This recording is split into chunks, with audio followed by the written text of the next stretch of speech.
Друзья, перед просмотром видео поддержите лайком и подпиской на канал. Приехал в гости к теще, но не совсем в гости.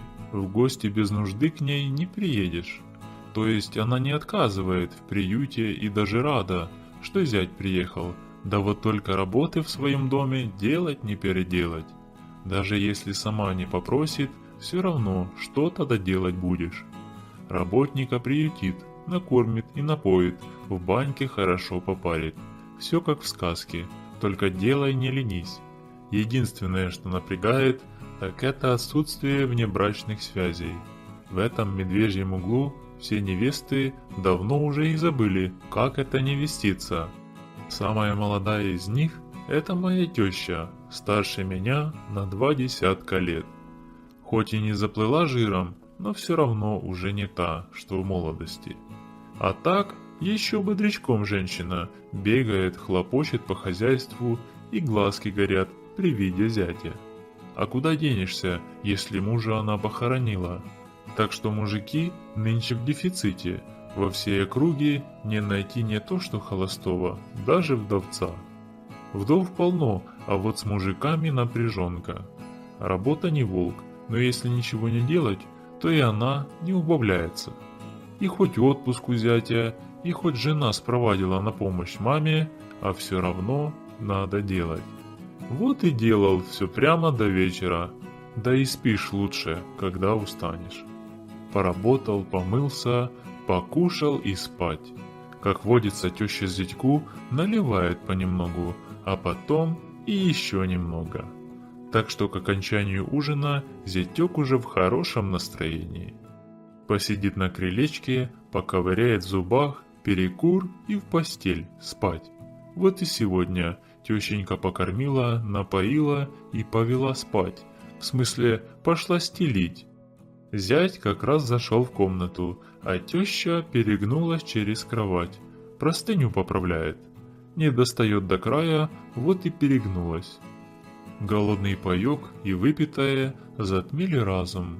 Ну и решился зять тогда помочь тещеньке в этом нелегком деле. А после уже и стемнело, а зять с тещей все сидели на крылечке, разговаривали с ней. Полностью успокоившись после помощи зятя, теща налила ему еще стаканчик. А на вопрос, не боится ли она, что зять опять может помочь ей, ответила, что не боится, только вот как дочери в глаза глядеть потом. Но эта песня известная, пройденная не по разу. Как глядела, так и будешь глядеть. Не все же дочери рассказывать надо. Собрались с тещей, да пошли спать. Завтра работы много. Утром проснулись, зятек натянул шорты и вышел во двор. Теща бегала по хозяйству, чего-то суетилась. Сказала, что сейчас накормит зятя, минуточку нужно подождать. Показалось зятю, или баба впрямь помолодела. Вполне возможно, это зять так повлиял на нее. В баню вечером пошли уже вместе, а не по отдельности, как раньше. Зятю спину помыть было некому, и она ему эту спину отскоблила. Да и у нее за столько лет грязи скопилось. Попарились знатно, и зятек поддавал парку. Пришли из бани уставшие. Поели, тещенька даже выпила немного, и зятю наливала, не скупилась. Посидели, ну и пошли спать. Уезжая через неделю, оставлял почти молодую тещу, счастливую и довольную. На прощание поцеловались крепко. Пожелала счастливого пути, чтобы поскорее приезжал, чтобы не забывал, она очень будет ждать. Про доченьку ничего не сказала, то ли вместе пригласила, то ли зятя одного. А тещеньку зятек навестит, да не раз, а потом изложит нам свой рассказ.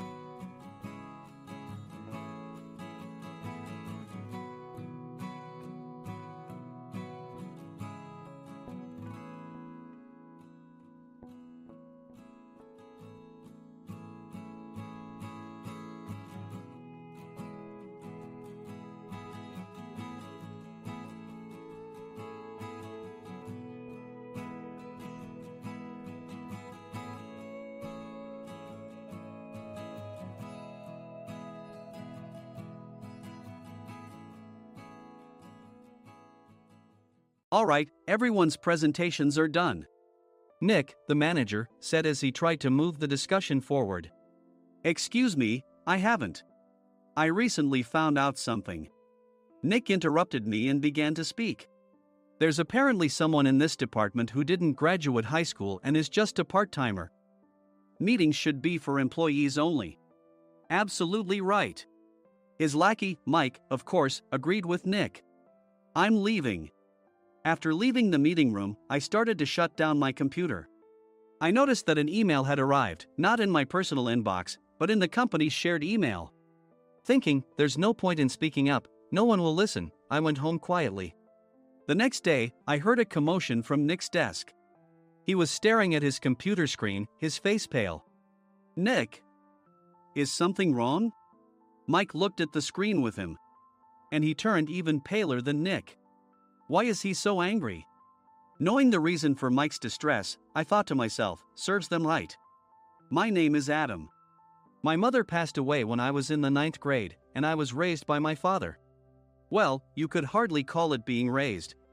After my mother passed, my father changed. He drowned his sorrows in alcohol, and though he still went to work, he squandered our living expenses on horse racing. Because of that, I had to start working part-time as soon as I entered high school.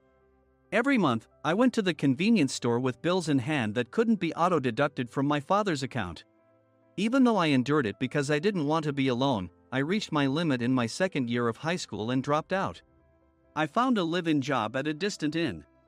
Thank you for everything. The day I left home, my father, still staring at the TV, spoke. Take care. That was our last conversation. Back then, 18 wasn't the age of majority, so I needed my father's permission to work, and I couldn't hide my place of employment. Yet, my father never visited me even once. I kept working just to survive, and before I knew it, I was 42. Years of hard work paid off, and I was transferred to the headquarters. I was thrilled to be recognized by the company, as I thought I'd be working in the field until retirement due to my lack of formal education. Listen up. Our work can change the future of our employees. Don't drag us down. On my first day after the transfer, Nick, dressed in an expensive suit, spoke sternly. There was a reason for this. Our inn was located in a prominent tourist destination, known so well that everyone in the state could sing its commercial jingle. At its peak, we had 5 locations within the state. But that was long ago. Due to financial difficulties and aging facilities, only the place where I had worked for many years and the original establishment remained. I was prepared to lose my job anytime, but now there was a glimmer of hope. With the rise of social media, the tourist area where the inn was located started gaining attention again. Depending on how hard the sales department, where I was transferred, worked, we could either thrive or be forced to give up this prime location to the new hotel chains continuously popping up. For Nick, who had switched careers from another industry to strengthen our sales, this was a battle he couldn't afford to lose. I understood why he had to be strict. I will do my best. Nick sneered at my enthusiastic declaration. Did you not hear what I said? I'm sorry. I thought I was listening carefully. Out of habit from years of customer service, I apologized reflexively, though I had no idea what had offended him. Someone was watching me with a smirk. In this department, there are those who are expected to excel and those who have been shoved here because they have nowhere else to go. You are the latter. It was Mike, the section chief. He's 7 years younger, at 35. But he was called to headquarters much earlier than I was and had been moving around within the headquarters ever since. I'm not jealous, but I can't accept that he's my boss. Graduating from a prestigious university, he has an unusually high pride and caused many problems as a newbie, making things very difficult for me when I was the front desk leader. When I found out Mike was transferred to the sales department a month before me, I was disheartened. Mike is right. With just a middle school diploma, there's not much you can do. Don't even think about achieving results. As if I didn't exist, Nick remarked, I'm thirsty. Mike eagerly ran to the coffee maker. It seems Mike is Nick's lackey. I regretted being happy about my transfer to headquarters, wishing I had stayed on site forever. Send a direct mail to every company on this list by the end of the day.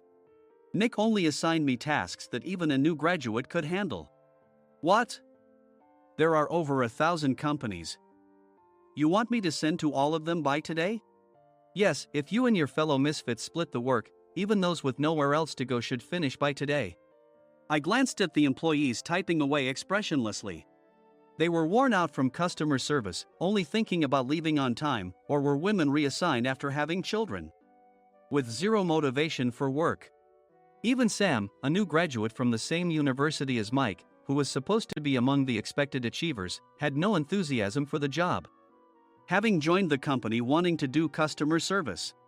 I don't care what they say, I plan to quit anytime, he said. Only Nick and Mike were highly motivated, making all the decisions between the two of them. I originally only wanted to work at the inn to survive and had no particular attachment to this job. I swallowed my words, thinking I had no right to reprimand them. About a month after the transfer, Nick told us with a frustrated look. To commemorate the 50th anniversary, we've decided to create a plan exclusive for one group per day. Originally, Mike and I were supposed to come up with it, but our president, Mr. Thompson, insists on hearing everyone's opinions. So, you all get a chance. As Nick explained, Mike began handing out prints. Make sure not to embarrass Nick. If your ideas are half-baked, you'll have to redo them. It seemed that they had printed his handwritten notes by Mr. Thompson, which included several questions and a section for free responses. It made sense why Nick had to seek our input, given that all responses had to be submitted to Mr. Thompson. We were given a week to think about it, and a meeting was scheduled to compile our ideas. My plan is to let guests enjoy both the old and modern America. Nick began the presentations. Guests would watch a master confectioner at a nearby traditional sweet shop make sweets in front of them. The welcome drink would be premium tea in a bottle. Nick's plan was certainly attractive. After his presentation, Nick called on us to present in the order we were seated. Just as I stood up for my turn. All right, everyone's presentations are done. Excuse me, I haven't. I recently found out something. Nick interrupted me. There's someone in this department who didn't graduate high school and is just a part-timer. He was likely talking about me. I joined the company as a part-timer and was made a full-time employee when I turned 20. That was 20 years ago, so Nick and Mike probably had no chance to know until recently. Meetings should be for employees only. Absolutely right. After that, Nick kept creating opportunities to solicit everyone's opinions, purposefully excluding me from speaking. The meeting unexpectedly heated up and went past the scheduled end time. A few people asked to leave, and the discussion continued with the remaining few. Still here? Normally, you'd leave in that situation. Though I had no attachment to the job initially, hearing kind words from customers made me want to make them happier. For someone like me, with nowhere to go, the inn was my home and customer service was my life. I felt pathetic about my current self. I'm leaving.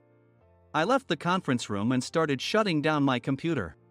I noticed an email had arrived, not in my personal inbox, but in the company's shared email. Thinking no one would listen to what I had to say anyway, I quietly went home. The next day, while preparing the DM as instructed, I heard a commotion from Nick's desk. In his haste to stand up, he hit his knee on the desk. He stared at his computer screen, his face pale. Nick! What's wrong? Mike, thinking he should be the first to rush over, approached Nick while still wearing his coat. He peered at the screen with Nick. And he turned even paler than Nick. Why is he so angry? Who is responsible for this company? Nick, more irritated than ever, asked, and Mike answered without checking. Probably Sam. Sam wasn't there because he was attending a morning training session for new hires. Nick gave up on getting angry and returned his gaze to the screen. They were looking at an email that arrived right after the end of the working day yesterday. Apparently, no one, including me, had checked it before leaving. The email was from a large company that used us for their annual employee trips. The president and executives of that company also frequently used our services personally. President of the company, Mr. Mason himself, had declared that neither he nor his company would ever use our services again. Well, some companies cancel their employee trips or stop using our services due to financial struggles. Let's just move on. Mike kept wiping the sweat from his forehead with a handkerchief. Knowing why Mike was so agitated, I quietly watched their interaction. Do you know how much revenue we get from that company? We can find other guests to fill the rooms, but we'll lose the banquet costs, gift shop revenue, rental car fees, and more. Moreover, the gifts were supposed to be prepared by the traditional confectionery shop involved in Nick's proposed plan. If it's known that we incurred such a huge loss at this critical time, Nick's position in the company would be jeopardized. Nick took a deep breath, seemingly trying to calm himself. All right, Mike. Go to New York right now and apologize to Mr. Mason. What? You're coming with me, right? I have urgent work to do. I trust you, which is why I'm entrusting this to you. Please. Mike, believing Nick's sincerity, agreed with a determined look on his face, saying, yes. That's Nick for you. Even if Mike went to apologize, Nick would shift all the blame onto him if the client didn't change their mind. Well, it was Mike's fault to begin with, so it served him right. About 3 hours later, Sam answered a call from somewhere and repeatedly apologized, saying, I'm very sorry. Everyone watched to see what was happening. After ending the call, he informed Nick with a weary tone. When Mike arrived at the client's company, he only made things worse, further infuriating Mr. Mason. He was demanding, get his boss here immediately. It was no wonder Sam was exhausted, dealing with such a call right after returning from training. What is that idiot doing? All right, Adam, you're coming with me. If sacrificing Mike didn't work, then I must be next. Normally, I'd want to refuse at all costs, but I saw an opportunity in this situation. If I can be of assistance, I'd be happy to join you. I immediately followed Nick, and we flew to New York. When we introduced ourselves at the reception, it became clear how serious the situation was, as the receptionist personally escorted us to the president's office. Angry voices leaked through the door, making both Nick and me uneasy. Excuse me. I'm Nick, the supervisor. I understand my subordinate has caused you trouble, and I deeply apologize. Nick, with his experience in the corporate world, knew enough to offer an apology before excuses. However, his customer service skills left much to be desired. I sighed as I saw Mike trembling like a small dog in the corner of the room. What kind of training are you giving your subordinates? Mr. Mason glared at Nick with a red face. The intensity of his gaze made even Nick take a step back. Regrettably, I joined this company only 2 years ago and was unaware of Mike's issues. I should have identified his shortcomings sooner. Indeed. I should have realized sooner. No sensible person would come to apologize and then give a lengthy presentation on the drawbacks of not using their in. Nick froze, his mouth slightly open. Suspecting the worst, I picked up the documents that had fallen to the floor. It seemed Mike hastily prepared these documents on the plane, listing the disadvantages. Disadvantage 1: if you change the venue for the company trip, employees might suspect it's for cost-cutting reasons, leading to a negative impression. Reading it aloud half-jokingly, Nick snatched the papers from my hand and checked the contents with a furious expression. Among the stack of documents was a receipt from a nearby convenience store's copy machine. I felt a pang of dread, hoping he hadn't shown the receipt as well. What do you think he said when I asked what kind of nerve he had to do this? I'm very sorry. Faced with the dire situation, Nick must have thought there was nothing left to do but apologize. In a voice smaller than I'd ever heard from him, he uttered words of apology. He said, I'm a Harvard graduate. I don't believe I said anything wrong. Mike, what have you done? Forgetting his plan to pin the blame on Mike, Nick yelled loudly, even in front of Mr. Mason. I didn't do anything wrong. You're still saying that? Look at him. Mike pointed at me with a shaking hand. I was assigned to headquarters in my 20s and now I'm a section chief. This guy only made it to headquarters at 42. Everything I've done proves I was right. So why are we losing the contract? Having said his piece, Mike collapsed to the floor. Of course. You were sent there because you had nowhere else to go. Mike never expected to hear such words from someone he looked down upon. He lunged at me, and Nick hurriedly stepped in to stop him. Mr. Thompson told me Mike is a quick thinker, and to take good care of him. There's no way he was pushed aside. Don't make things worse here. He didn't say quick thinker, he said only quick-witted, didn't he? I don't remember that part. I recalled the many troubles Mike caused when he was a newbie. When Mike was on the front line, his pride was so high that he never apologized to customers. Customer service, especially in our job, doesn't work alone. It brings both good and bad situations. If the front staff or housekeepers made mistakes, or the cleaning company didn't properly clean a room, one had to apologize to the customers regardless of personal fault. Mike, in such situations, would never apologize, insisting he wasn't at fault. This often angered customers, and as the front desk leader, I frequently had to apologize on his behalf. He caused complaints and disrupted operations, which is why he was quickly moved to headquarters. In departments where he didn't interact directly with customers, his quick thinking was beneficial and things went well. But it seemed his flaws were starting to show. Corporate reservations are supposed to be entered into the system by the sales representative. But a quick check yesterday revealed that more than 10 items were missing from the client's reservation. The handover document clearly stated what needed to be prepared. Why didn't you enter it into the system? Why do we have to give them special treatment? Filling rooms near the banquet hall, setting up all the food in advance. Specifying the brand of wine, they're too demanding. No wonder he always angered customers, I thought, feeling a headache coming on. Grouping them in rooms near the banquet hall is for our benefit too. It makes it easier for the staff to set up beds and serve breakfast since everyone's schedule is synchronized. As for the other requests, Mr. Mason suggested them to lighten our load. I didn't know that. Nick finally seemed to realize that Mike was the one who had angered the client. What did you say to them? I just told them we wouldn't give them special treatment anymore. We shouldn't waste effort on things that don't bring in money. I was utterly exasperated at his lack of understanding of customer service. Of course, we shouldn't comply with unreasonable demands. But carrying over successful practices from past stays makes customers feel remembered and enhances their experience. Good memories encourage repeat visits. That's part of our job. I looked down at Mike, who was sitting on the floor. In our job, nothing is a waste. Mr. Thompson likely moved you to the sales department, hoping you'd finally understand this. How do you think he feels now that you failed to meet his expectations? Mike, tears in his eyes, fled the president's office. I was amazed he still hadn't apologized. You have it tough, Adam. It's okay, we're all employees of the same company. I deeply apologize for this disrespectful incident. Especially after all the care you've shown us. If it weren't for you, Adam, I really would have stopped staying here. When I heard you were moving to the sales department, I was willing to reconsider if you handled it. Seeing us talk so amicably, Nick's face contorted. Do you two know each other? Adam's service is excellent. I always requested him specifically.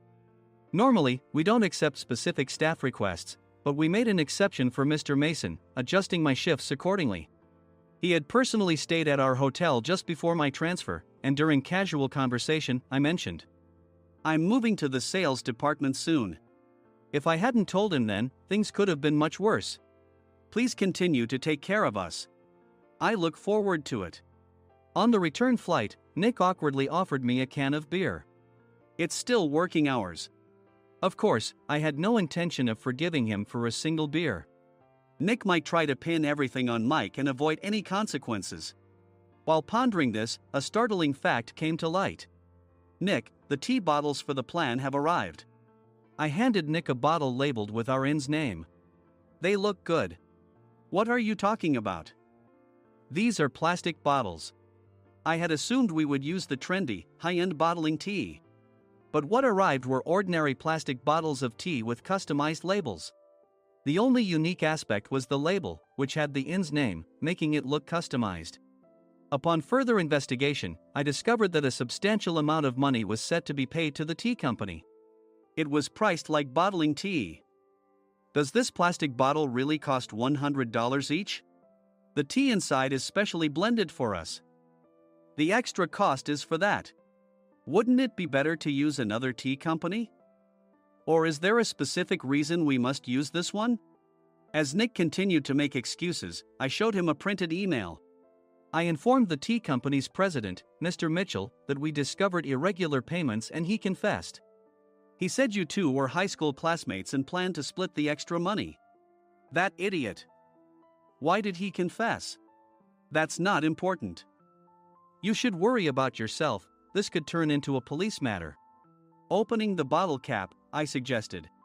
How about calming down with this tea? It supposedly has a relaxing effect. Nick drank the tea frantically. In the following days, decisions were made about their fates. Mike was reassigned to the General Affairs Department, with no chance of transfer or promotion, as per Mr. Thompson's orders. As for Nick, since the payment to the tea company hadn't yet been made, he narrowly avoided legal trouble. Instead, he was encouraged to leave the company, and to avoid further complications, Nick submitted his resignation. Rumor has it that connections between HR departments have made it difficult for him to find new employment. Even though it was good to have those two gone, something unexpected happened in the sales department. Everyone became motivated and united in refining the 50th anniversary plan. In the end, my plan was adopted. We collaborated with the Tourist Information Center to provide personalized guides. The plan, tailored to the number of guests, was truly special for the 50th anniversary. Hey, is Adam's family coming to stay? I immediately booked that special plan for my family. Sam noticed it on the reservation list and quickly picked up on it. Yes, I'm inviting my father. That's great. I might invite my parents too. I lacked the courage to face my father just as Adam. But here, with the confidence Mr. Mason praised, I felt ready. The 50th anniversary plan was a perfect opportunity to reconnect with my father. I hoped to bring back the days when we could laugh together as we once did.